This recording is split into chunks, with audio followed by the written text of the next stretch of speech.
প্রতিটি ব্যক্তি অনন্য হয়, তবে একের বিকল্প অন্যজন কি করে হতে পারে?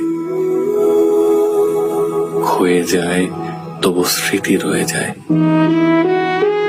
স্বাভাবিকভাবে যদি না থাকে তবে সেটাই অস্বাভাবিক, কারণ প্রকৃতিও রহস্য পছন্দ করে।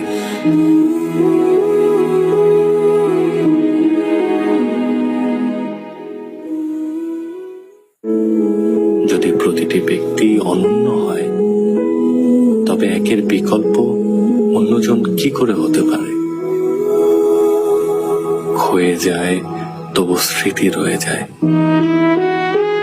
স্বাভাবিকভাবে যদি না থাকে তবে সেটাই অস্বাভাবিক, কারণ প্রকৃতিও রহস্য পছন্দ করে।